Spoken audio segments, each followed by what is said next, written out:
नमस्कार दोस्तों, स्वागत है आपका आपके YouTube channel success study centre पर। दोस्तों, आज हम लोग BA BSc fifth semester physical education के एक महत्वपूर्ण टॉपिक हाइड्रोथेरेपी के बारे में देखेंगे। दोस्तों, आप लोगों को फिजिकल एजुकेशन के प्रत्येक सेमेस्टर के प्रत्येक टॉपिक का सब्जेक्टिव व MCQ वीडियोस मिलता रहेगा, इसलिए आप चैनल को सब्सक्राइब करें तथा ज़्यादा से ज़्यादा लोगों को शेयर करें ताकि आपको वीडियो अपलोड करते ही प्राप्त हो सके। तो चलिए वीडियो शुरू करते हैं। हाइड्रोथेरेपी, हम लोग हाइड्रोथेरेपी के अंतर्गत किन किन पॉइंट्स को देखेंगे। सबसे पहले हम लोग देखेंगे मीनिंग ऑफ हाइड्रोथेरेपी की मीनिंग, उसका क्या होता है। दूसरा पॉइंट देखेंगे हम लोग इम्पोर्टेंस, उसका इम्पोर्टेंस क्या है।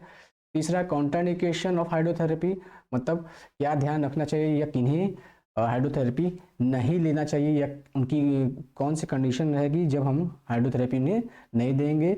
और चौथा देखेंगे हम लोग मेथड, कि कौन कौन से मेथड हैं जिससे कि हाइड्रोथेरेपी दिया जाता है। तो चलिए देखते हैं। सबसे पहले meaning of hydrotherapy. The word hydrotherapy is derived from two words, मतलब हाइड्रोथेरेपी दो शब्दों से मिलके बना है। कौन कौन सा शब्द है? पहला है आपका हाइड्रो और दूसरा है थेरेपी। हाइड्रो क्या होता है? The word hydro is derived from a Greek word hudro and the meaning of hudro is water. मतलब ये हाइड्रो जो है आपका एक ग्रीक वर्ड हुड्रो से बना हुआ है और इस हुड्रो का जो मीनिंग होता है वो क्या होता है? वाटर या पानी होता है। और थेरेपी ट्रीटमेंट टू हेल्प और क्योर ए मेंटल और physical illness usually without drug और मेडिकल ऑपरेशन। मतलब वह ट्रीटमेंट जिसमें कि किसी भी व्यक्ति को फिजिकली या मेंटली इलनेस या बीमारी है और उस बीमारी को या चोट को किसके द्वारा ठीक किया जा रहा है? नेचुरल थेरेपी के द्वारा या बिना किसी ड्रग के या मेडिकल ऑपरेशन के यह जो ट्रीटमेंट दिया जाता है उसे थेरेपी कहते हैं। इन दोनों शब्दों को मिला करके हम हाइड्रोथेरेपी का अगर मीनिंग देखते हैं तो meaning of hydrotherapy is to treat any individual illness physically with the use of water. मतलब हाइड्रोथेरेपी किसे कहेंगे? किसी भी इंडिविजुअल को, किसी भी व्यक्ति का ट्रीटमेंट और उसके इंजरी का या मतलब चोट का या बीमारी का फिजिकली मेथड के थ्रू, और वो भी फिजिकली उसको ट्रीटमेंट देना है। और किसके यूज के साथ?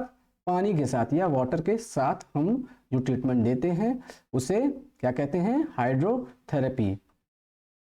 Hydrotherapy is a method of treating diseases by using water at different temperature and in different ways. मतलब हाइड्रोथेरेपी में क्या होता है? यह एक मेथड है जिसको थ्रू किसी भी डिजीज या इंजरीज को ठीक किया जाता है और किसको यूज करके? वाटर को, मतलब पानी को यूज करके ट्रीटमेंट दिया जाता है। और यह पानी अलग अलग टेम्परेचर पे भी हो सकता है और अलग अलग तरीके से भी हो सकता है। Hydrotherapy is also called hydropathy और वाटर क्योर। मतलब हाइड्रोथेरेपी को हाइड्रोपैथी भी कहा जाता है और या वाटर क्योर भी कहा जाता है। Hydrotherapy is a branch of alternative medicine, particularly naturopathy. Hydrotherapy आपका अल्टरनेटिव मेडिसिन का एक ब्रांच है और मुख्यतः यह किसका ब्रांच है? नेचुरोपैथी का यह एक ब्रांच है। Hydrotherapy is a form of physical medicine using the application of medication in a variety of ways, both internally and externally on the body, like cold or hot water, packs, compression, baths, pool, steam, sweats and showers are all forms of hydrotherapy। मतलब hydrotherapy में हम लोग cold या hot water को use करते हैं, internally और externally दोनों तरीके से यूज कर सकते हैं। और यह हॉट और कोल्ड वाटर को कैसे कैसे यूज कर सकते हैं? पैक्स के द्वारा, जैसे हॉट या कोल्ड पैक्स के द्वारा, जैसे कंप्रेशन दबाव के द्वारा कर सकते हैं। बाथ, अलग अलग तरीके के बाथ होते हैं, जैसे आपका स्टीम बाथ। ऐसे ही पूल्स, अलग अलग पूल्स के द्वारा हम लोग यूज कर सकते हैं, जैसे वर्ल्ड पूल होता है। स्टीम के थ्रू भी हम लोग कर सकते हैं। स्वेट, मतलब स्वेटिंग निकाल करके भी हम लोग कर सकते हैं ये थेरेपी। और शावर्स, अलग अलग शावर्स के माध्यम से भी यह हाइड्रोथेरेपी लिया जाता है। अब देखते हैं हम लोग एक इंडियन कॉन्सेप्ट है पंच महाभूत। It is a part of nature cure.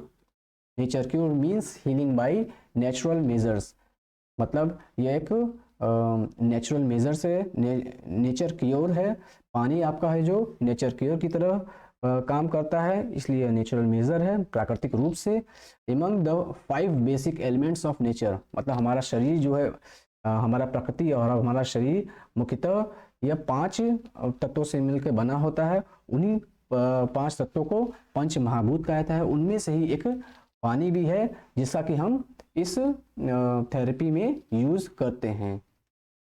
Japanese water therapy involves drinking up to 7 cups of warm water upon waking and waiting about 45 minutes before eating। मतलब जापानीज थेरेपी, जापान में भी इस therapy का, India में भी use किया जाता है लेकिन जापान में भी इस थेरेपी का काफ़ी यूज़ किया जाता है। जैसे ये ट्रीटमेंट मतलब रेगुलर हैबिट की भी ट्रीटमेंट की, अगर हम रोज़ाना सो के उठते ही अगर पानी पीते हैं और उसके आधे घंटे से 45 मिनट के बाद ही कुछ खाते पीते हैं तो हमारा हेल्थ काफ़ी अच्छा रहेगा। The health benefit of Japanese water therapy includes adequate hydration and weight loss, and risk may include frequent urination and electrolyte imbalance। और यह पानी जब सुबह ले लेने से हमारा क्या होता है, हमारा एक तो हाइड्रेशन, बॉडी हाइड्रेट हो जाता है, दूसरा वेट लूज करने में मदद करता है। रिस्क में भी इंक्लूडेड फ्रीक्वेंट यूरेशन होने से मतलब आपका यूरिन का आपका फ्लो अच्छा रहता है, जिसके द्वारा आपका बॉडी में जो वेस्ट मटेरियल है वो निकलता रहता है। और इलेक्ट्रोलाइट्स इम्बैलेंस भी नहीं होने देता है, ये बॉडी में हमेशा इलेक्ट्रोलाइट्स का बैलेंस बना रहता है। तो ये भी एक पंच महाभूत और जापानीज वाटर थेरेपी भी है, जिसको जो कि हाइड्रोथेरेपी के अंतर्गत आता है। ये रेगुलर हैबिट्स की चीज़ें हैं जिससे कि हमको बीमारियां या इंजरीज नहीं होते हैं। अगला हम लोग देखते हैं इम्पोर्टेंस ऑफ हाइड्रोथेरेपी, मतलब हाइड्रोथेरेपी का क्या महत्व है। सबसे पहला है to relieve symptoms like pain and stiffness. सबसे पहला सिम्टम्स इम्पोर्टेंस क्या है, ये relieve symptoms like pain and stiffness. Pain और स्टिफनेस मतलब अकड़, मसल्स में पेन हो रहा है या अकड़न है तो इसको ठीक करने में हेल्प करता है। टू फास्टर हीलिंग प्रोसेसेस, मतलब आपके घाव बने या चोट भरने या बीमारी को ठीक करने में यह आपका बहुत तेज प्रक्रिया बढ़ा, हीलिंग प्रोसेस को ये तेज कर देता है। इम्प्रूविंग मेंटल हेल्थ, ये क्या करता है, हाइड्रोथेरेपी लेने से हमारा फिजिकल ट्रीटमेंट तो होता है, साथ साथ मेंटल हेल्थ भी इससे सुधरता है। चौथा है आपका helps in recovering from workout. Workout करने के बाद हम बहुत से ऐसी थेरेपीज़ लेते हैं, हाइड्रोथेरेपी लेते हैं, इनके माध्यम से हमारा जो भी बॉडी में स्टिफनेस है या जो हमारा बॉडी थका हुआ है उससे हमारा रिकवरी तेज़ी से होता है। तो आफ्टर वर्कआउट भी हम लोग कई हाइड्रोथेरेपीज लेते हैं। पांचवा है it helps to weight lose, ये हमारे वजन को कम करने में भी मदद करता है हाइड्रोथेरेपी। इट हेल्प्स इन टॉक्सिफिकेशन, मतलब हमारे जो बॉडी में ऐसे बहुत से ऐसे टॉक्सिस रेगुलर बनते रहते हैं, तो ये हाइड्रोथेरेपी उन टॉक्सिस को बाहर निकालने में मदद करता है। तो टॉक्सिस को बाहर निकालने की प्रक्रिया को डिटॉक्सिफिकेशन कहा जाता है। तो हाइड्रोथेरेपी इसमें भी हमको मदद करता है। It helps in relief stress, hydrotherapy के माध्यम से हमारे स्ट्रेस बॉडी माइंड में जो स्ट्रेस रहता है वो भी आपका रिलीफ करने में मदद करता है। आठवां है आपका इट इम्प्रूव सर्कुलेशन, ये हमारे बॉडी में ब्लड के सर्कुलेशन को बढ़ाता है या अच्छा करता है। नौवां है फॉर मस्कुलर रिलैक्सेशन, हमारे मसल्स को रिलैक्स करने में ये काफ़ी हाइड्रोथेरेपी काफ़ी मददगार होता है। दसवां देखते हैं it boost the immune system, ये हमारे इम्यून सिस्टम को, प्रतिरक्षा तंत्र को क्या करता है, ये ठीक करता है, अच्छा करता है और उसके वर्किंग कैपेसिटी को बढ़ाता है इम्यून सिस्टम के। 11वां देखते हैं एक्सटेंड रेंज ऑफ मोशन, ये हमारे range of motion, her joint का अलग अलग रेंज ऑफ मोशन होता है कि वो किस रेंज तक मोशन मैक्सिमम कर सकता है, तो वो रेंज ऑफ मोशन को क्या करता है, वो एक्सटेंड करता है।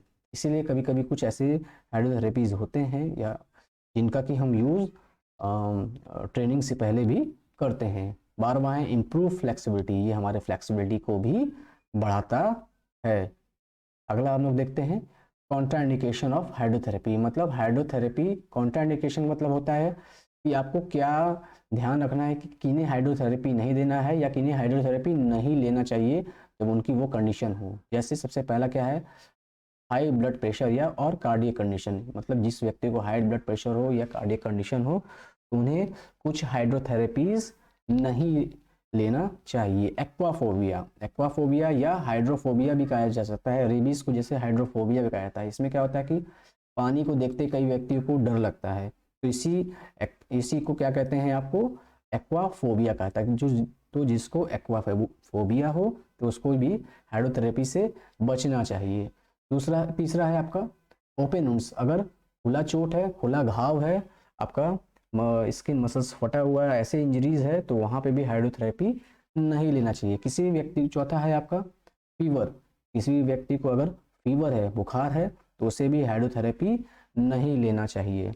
पांचवा है आपका कंप्रोमाइज्ड इम्यून सिस्टम। किसी का इम्यून सिस्टम बहुत डाउन है, मान लीजिए उसको हाइड्रोथेरेपी लिया और उसको बीमारी खांसी छींक ये सब आने लगी तो भी दिक्कत बढ़ जाएगी। इसलिए आपको जिसका इम्यून सिस्टम डाउन है तो उसको भी इससे बचना चाहिए या कम लेना चाहिए।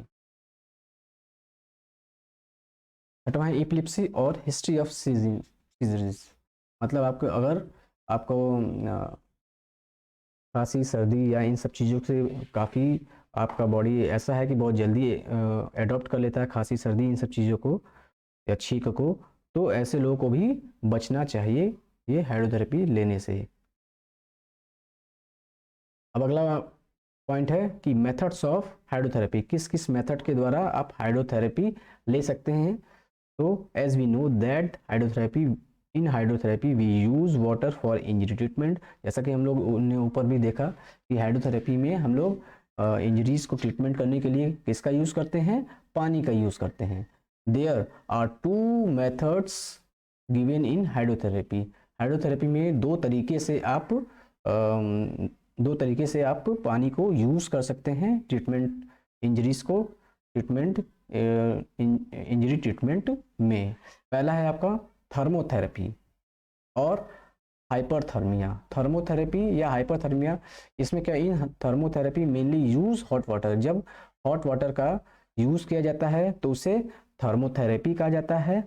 और दूसरा है क्रायोथेरेपी और hypothermia. In cryotherapy mainly use cold water और आइस। जब जिस थेरेपी में ठंडे पानी या बर्फ का यूज़ किया जाता है तो उसे क्रायोथेरेपी कहा जाता है। तो जैसे वर्लपूल है तो वर्लपूल को हम थर्मोथेरेपी की मतलब गर्म पानी में भी और ठंडे पानी दोनों में यूज़ कर सकते हैं। तो ऐसे बहुत से थेरेपीज़ हैं जो कि दोनों में होते हैं। तो अगर हम ठंडे पानी का यूज़ किए तो वो क्रायोथेरेपी के अंतर्गत आ जाएगा और गर्म पानी का यूज़ किए तो थर्मोथेरेपी के अंतर्गत आ जाएगा। इस प्रकार हमने आज हाइड्रोथेरेपी के बारे में देखा। आगे आपको और भी फिजिकल एजुकेशन की वीडियोस मिलते रहेंगे। संभवतः हाइड्रोथेरेपी के बाद हम लोग क्रायोथेरेपी, थर्मोथेरेपी, कॉन्ट्रास्ट बाथ, इन सब के बारे में भी आगे वीडियोस आपको मिलते रहेंगे और सब्जेक्टिव के साथ साथ ऑब्जेक्टिव भी वीडियोस मिलते रहेंगे। तो ज़्यादा से ज़्यादा लोग आप लोग सब्सक्राइब करिए ताकि वीडियो अपलोड करते ही आपको मिल सके, और ज़्यादा से ज़्यादा लोगों को शेयर करिए ताकि उनको भी इसकी जानकारी हो सके, इनको भी इस टॉपिक के बारे में वो जान सके। बहुत उम्मीद है आपको वीडियो पसंद आया होगा। बहुत बहुत धन्यवाद।